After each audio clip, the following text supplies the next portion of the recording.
Wapendwa, neno la Mungu ambalo tutalitafakari kwa siku hii ya leo ni Injili ya Marko sura ya 10 mstari mmoja tu wa 14.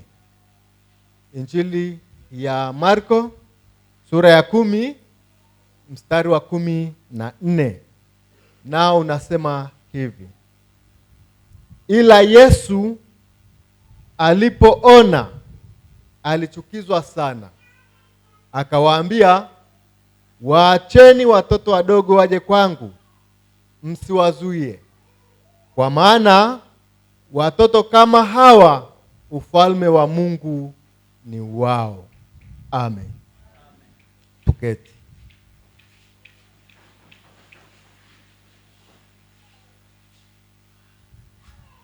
Wapendwa wa sharika, nimshukuru mchungaji Tarimo kwa kunialika. Mchungaji Tarimo ni rafiki yangu, tumesoma pamoja na alinishirikisha hizi huduma kwa siku ya leo, kwa kuwa jimbo hili wachungaji wote wana kikao leo kule jimboni. Kwa hiyo isingemwia rahisi kuacha kikao cha mkuu wa jimbo, isingekuwa rahisi. Kwa hiyo ndio maana akanishirikisha, akaniomba mimi niko jimbo lingine, kwa maana nilikuwa hatuna kikao kama ninyi kama huku. Kwa hiyo akaniomba nimsaidie hizi huduma za kichungaji. Basi wapendwa, turudi katika neno la Mungu ambalo nimelichagua litutangulie na kutuongoza kutoka katika hii Injili ya Marko, ambalo nimelipa kichwa kinachosema waache watoto waje kwangu. Waache watoto waje kwangu. Wapendwa, tunapotafakari wazo hili tunaona ni maneno ya thamani sana ya Bwana Yesu aliyoyasema ama aliyoyatoa, yakionyesha kama yanawalenga watoto wadogo. Kumbe ukijaribu kuyatafakari kwa undani, haya maneno hayakuandikwa kwa watoto wadogo tu, bali ni wito wa kila nafsi ama kila aliye mtoto wa Mungu, sisi watoto wa Mungu, kuishi kama watoto wa Mungu. Kwa hiyo ni wito ambao unatulenga sote, unatuhusu sote tulio watoto wa nani? Wa Mungu. Hapa alitumia tu lugha ya picha kuonyesha jinsi mtoto alivyo mnyenyekevu, mtii na msikivu. Kwa hiyo Yesu alitaka watu wajue kwamba wanapaswa ama tunapaswa kuishi maisha yanayoendana na maisha ya mtoto mdogo. Ndivyo Yesu alimaanisha. Katika mstari huu ambao nimeusoma, Yesu alipoona watoto wakizuiwa wasimkaribie, wasimfuate, Yesu alichukia.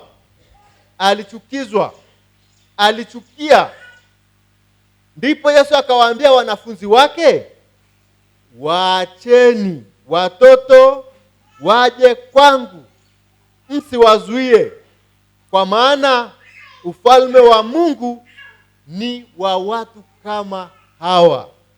Ufalme wa Mungu ni wa watu kama hawa watoto wadogo. Ufalme wa Mungu ni wa mtu atakayeishi maisha kama ya mtoto mdogo. Wapendwa, napenda tutafakari mambo machache. Jambo la kwanza ni moyo wa Yesu kwa watoto.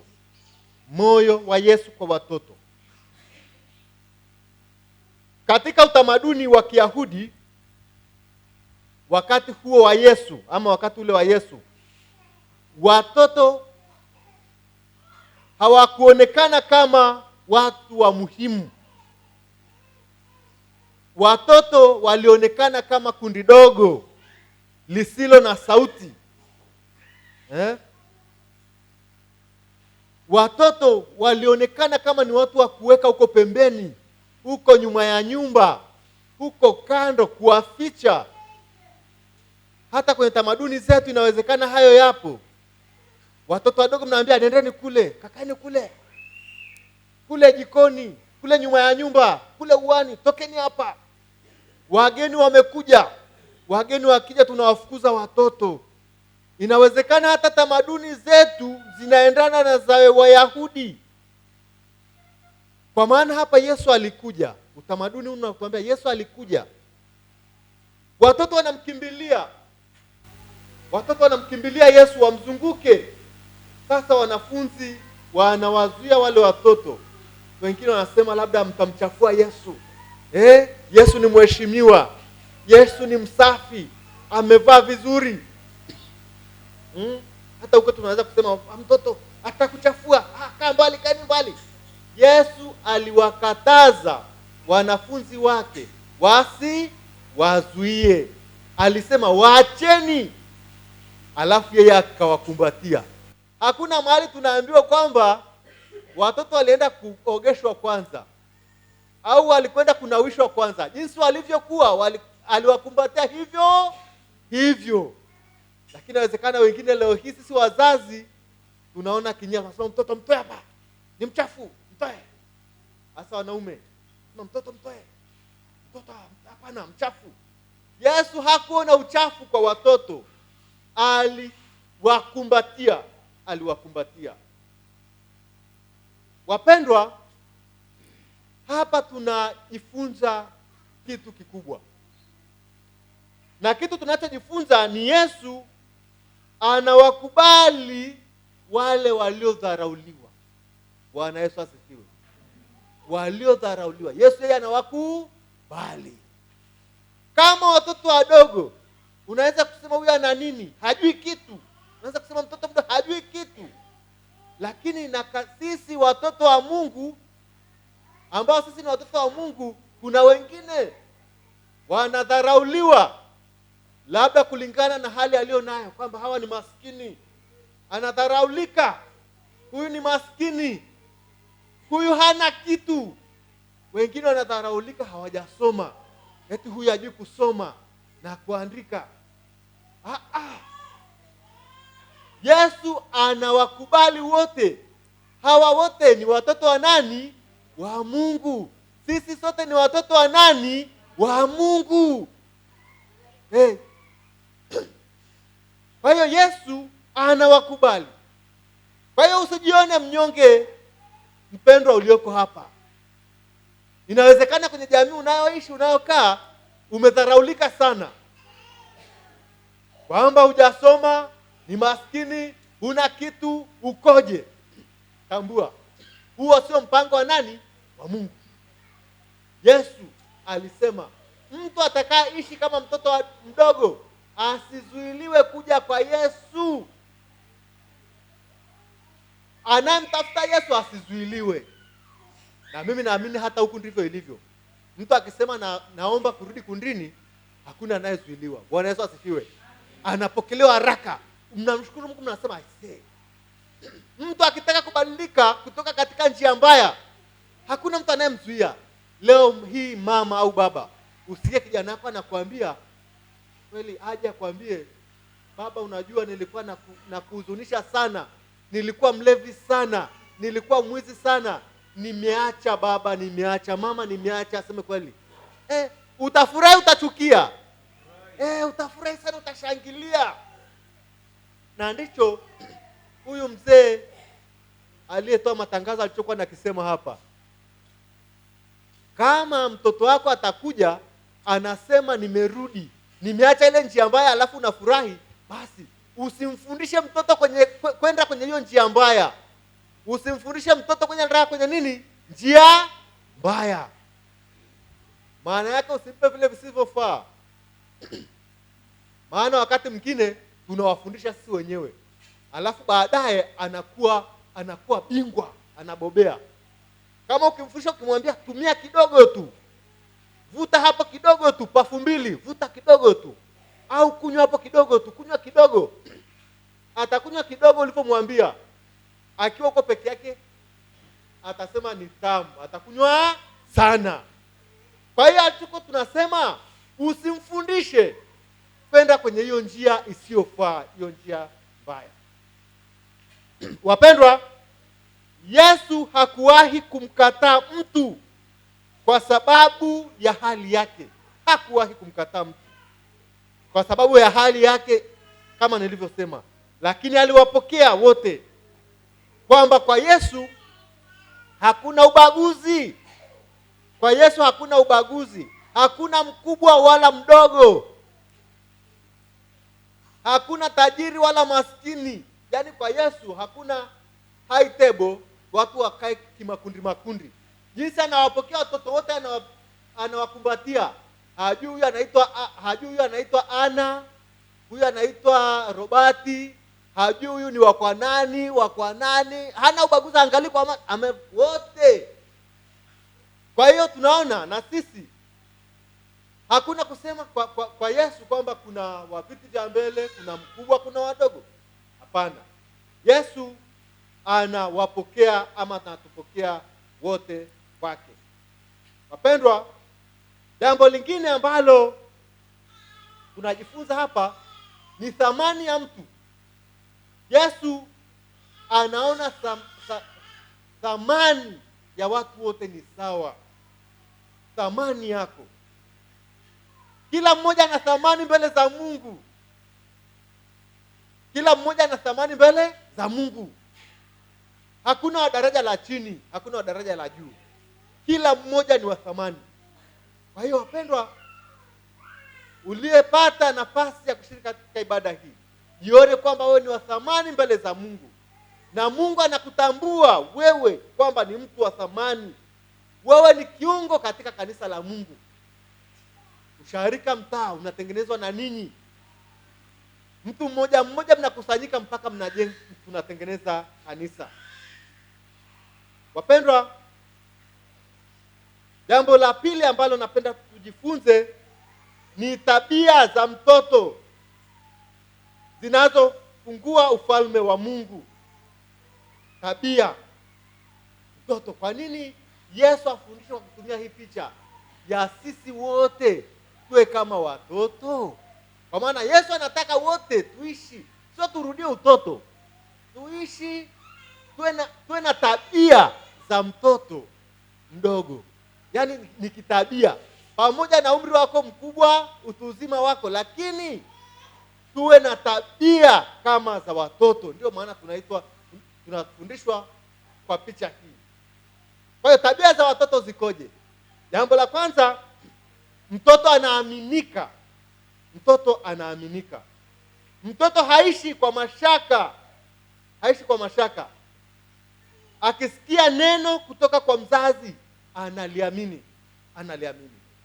Kwa hiyo na sisi na wewe tunapaswa mbele za Mungu uishi pasipo nini? Mashaka. Uaminike.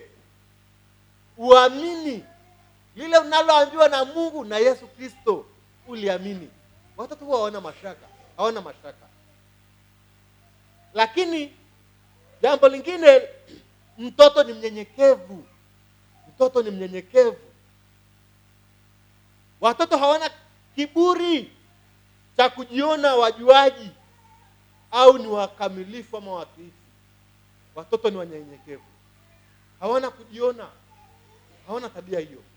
Bwana, sisi tunapaswa kuwa na unyenyekevu kwenye jamii. Unyenyekevu kwa hali zote tulizo nazo. Iwe Mungu amekubariki kesho ama leo, umepata labda umenunua gari, ni mtoto amesoma amekuwa daktari, umekuja na hela nyingi. Kuna watu huwa wanabadilika. Unyenyekevu unaisha, watu wanabadilika. Kuna watu mtu akipata hela anakuambia, kuna watu unasikia kwa anasema nitakupiga nikulipe. Nitakupiga nikufanyaje? Nikulipe. Utaniambia nini? Yaani kukosa unyenyekevu. Kuna mtu anaweza kumlipa mtu. Yaani atakupiga, maana yake nitakupiga nikuue alafu nikulipe. Ni kukosa unyenyekevu. Ni kukosa unyenyekevu. Kwa hiyo tunafundishwa kuwa wanyenyekevu kama watoto. Kuto kujiona, kujisikia wajuaji hata katika kutembea. Nasikia kuna watu wengine wakikosa unyenyekevu, wanataka tu hata akitembea ujue kwamba bwana anapita hapa, anatembea muondoko tofauti. Hiyo mtaniambia nini bwana? Niambia nini? Unyenyekevu. Lakini jambo jingine, tabia ya watoto. Mtoto hana unafiki. Hana unafiki. Mtoto husema ukweli. Mtoto akiumia analia. Akiwa na furaha anacheka. Hajui cha kujikaza kisabuni. Bwana Yesu asifiwe. Mtoto ni mkweli. Hana unafiki. Na akimaliza kulia, hata kama aliumia kweli, umemchapa, anarudisha urafiki. Ndio hivyo, anarudisha urafiki. Hana unafiki. Watoto hawana unafiki. Kwa hiyo Yesu anatuonya dhidi ya unafiki katikati yetu. Tunaonywa. Yaani maana yake sisi wa Kristo, watu tunapaswa kuishi kama mtoto, kutokuwa wanafiki, kuwa wa kweli. Ukiumia sema nimeumia, ukihuzunishwa sema nimehuzunika. Ukiwa na furaha sema nina furaha. Lakini jambo lingine, tabia ya mtoto, watoto ni watiifu. Watoto ni watii. Ukimuita njoo, anakuja. Kaa chini, anakaa. Utii. Yes, sisi.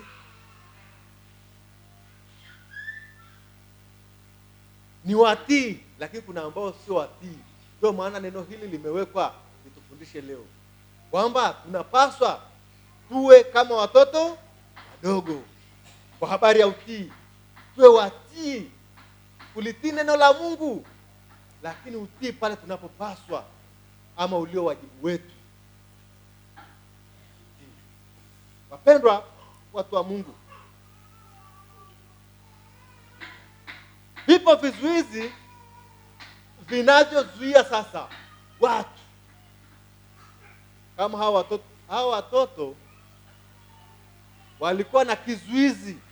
Kizuizi chao kilikuwa ni hawa wanafunzi wa Yesu.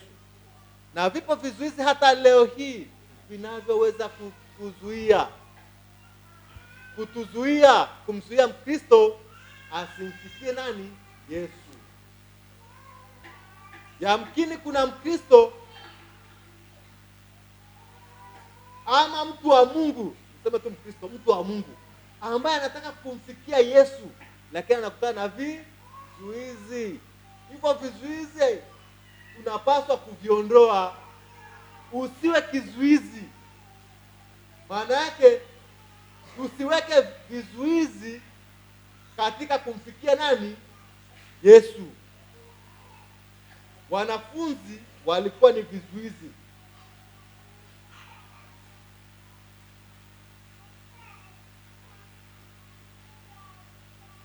Kwa hiyo na sisi tuondoe vizuizi vinavyotufanya tusimfikie Yesu. Unatamani kumfikia Yesu, lakini unakuta kuna vizuizi. Kuna vikwazo.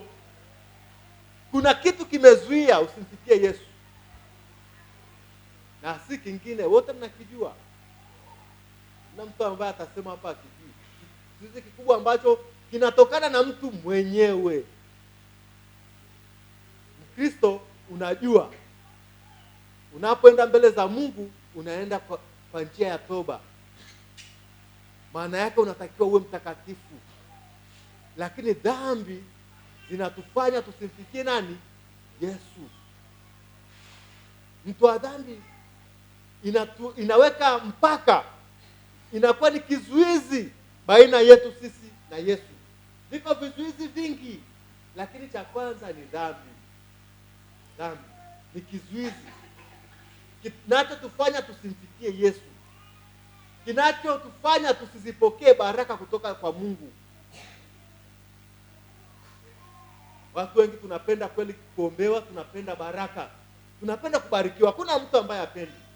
Lakini wakati huo huo unakuta mtu ni mgumu kusamehe dhambi au kutubu dhambi, kuacha dhambi.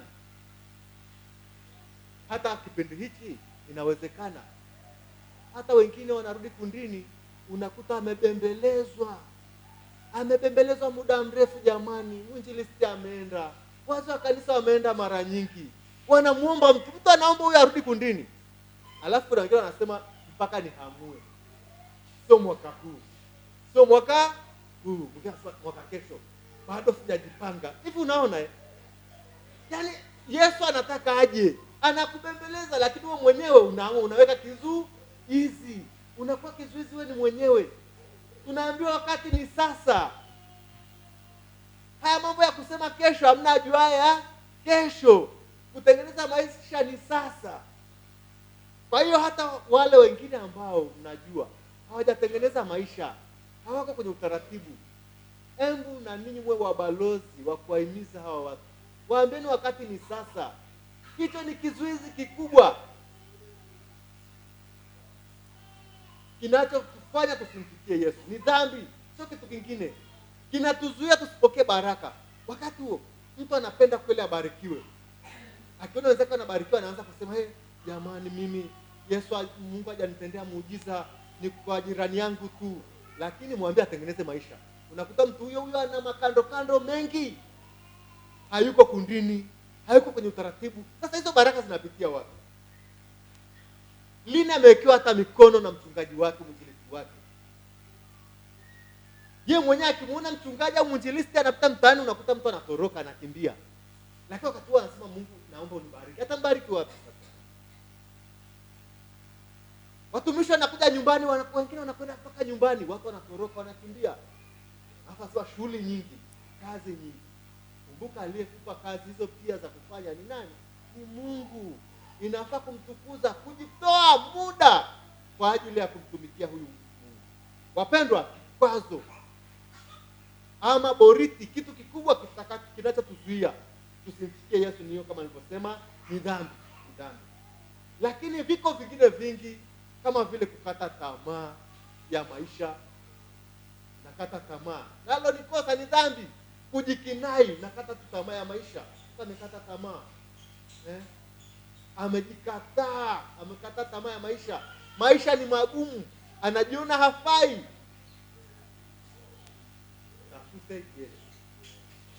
Tafute Yesu. Kwa maana ukimtafuta kwa bidii, hata vile vizuizi, kama ukiwa na bidii, ataviondoa. Kama hao wanafunzi walipofukuzwa, waliwaambia waacheni watoto wadogo. Kama wanawafukuza na wagombeza. Kwa hiyo ukimtafuta kwa bidii, hata hicho kinachokuzuia Yesu anaweza kukiondoa, kukikemea. Lakini wewe kama hujaonyesha nia, inakuwa ni jambo gumu. Wapendwa, watu wa Mungu, tunapewa wito kwetu sisi leo wote. Ni wito tunaopewa watoto wa Mungu. Sisi kama watoto wa Mungu tunapewa wito kwanza wa kuwafundisha watoto neno la Mungu, kama leo tulivyofanya. Tunawaleta watoto katika ubatizo. Ni hatua ya kwanza ya kuwafundisha neno la Mungu. Mmefanya jambo jema. Tunawashukuru wazazi kwa hatua mliofikia, kwamba mmeamua muwalete watoto kwa Yesu. Yaani kwa njia ya ubatizo ndio wanafanya Wakristo. Yaani wakishabatizwa, hapa ndio wanapokuwa Wakristo. Kabla ya hapa hawakuwa Wakristo. Kwa njia ya ubatizo ndio mtu anakuwa mtoto wa Mungu, mfuasi wa Yesu Kristo. Kwa hiyo mmefanya, ni hatua moja kubwa. Lakini sasa tunawaomba iendelee vizuri. Yaani muweke nguvu zaidi na zaidi. Nyewe wenyewe mnasikia sasa hivi kuna vizazi vya sasa hivi mnasikia maneno mengi tu, inaitwa Gen Z, mara nini. Yaani hivi vizazi vya sasa hivi vinakuja na majina tofauti tofauti kulingana na tabia. Kulingana na tabia zao. Lakini mtoto ambaye atasurvive na kwenda vizuri ni yule ambaye amejengewa msingi. Yaani maana yake akishabatizwa hadi anapozidi kukua, muhakikisha anaendelea kupata mafundisho kulingana na ukuaji wake. Asikose Sunday school, asikose ibadani, usikose kumkaripia na kumlea katika malezi bora. Usije ukasema watoto siku hizi wameharibika. Alafu kutafakari, unajua mimi mwenyewe nilizembea, nilimharibu mimi watoto hawa. Kwa hiyo wito kwetu ni kuwalea katika njia sahihi, katika neno la Mungu. Wakishabatizwa waende kanisani, waletwe kanisani na wazazi wao mpaka pale wanapoweza kujitambua wenyewe, waje sasa wenyewe. Lakini wakiwa wadogo hivyo, watoto wanasikia, wanaelewa. Usije ukasema hawa watoto wasikii, hawaelewi kitu. Hawa watoto wadogo ndio maana wanaelewa sana, na ndio maana wanafundishika, wanashika mambo, wanaanza kujua na lugha. Kwa hiyo wakija kanisani, ukikanae yuko mtaani, kama sehemu inaongelewa matusi, ukitaka kujua mtoto anakaa wapi, anaishi wapi, anaongea matusi hayo, maneno machafu, si ndio? Ukimleta kanisani ataanza kusikia, unaambia piga makofi, Bwana Yesu asifiwe, neno la Mungu, anakuwa katika misingi hiyo. Wapendwa, sio kuwafundisha tu neno la Mungu, lakini hapo ni kama nimesema tuwalee kiimani. Lakini sasa wewe ukiwa kipofu, kama ukiwa kipofu utamuongozaje huyo mtoto? Unatakiwa sasa na wewe usiwe kipofu.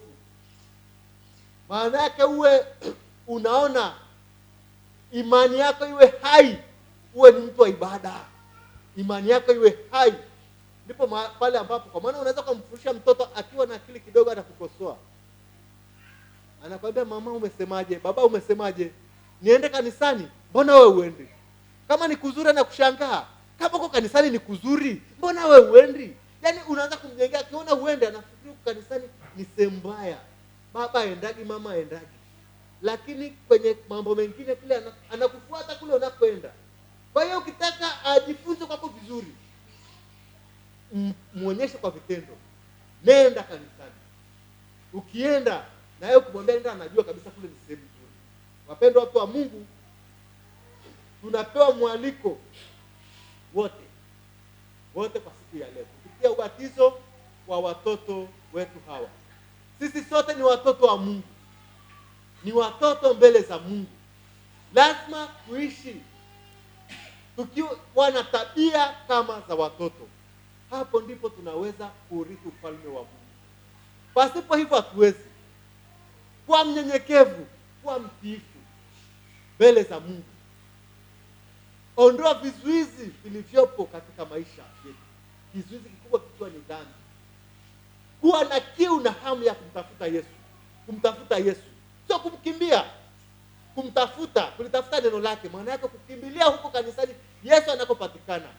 Kukimbilia hata watumishi wake unapokuwa na shida. Sio unamkimbia mwinjilisti. Sio unamkimbia mchungaji, unamkimbilia. Na hivi ndivyo kumtafuta Yesu, kuishi kama watoto, na ndivyo tutakavyoweza kuurithi ufalme wa Mungu. Mungu atubariki na alibariki neno lake. Tuombe. Mwenyezi Mungu, Baba yetu unayetupenda, tunakushukuru kwa ajili ya neno lako ulilosema nasi. Tunakusihi Mungu likapate kuzaa matunda katika maisha yetu. Sisi ni watoto wako. Tufanye tuishi kama watoto wako ili tuurithi uzima wa milele. Amen. Engare, Nairobi, Engare, kijito cha maji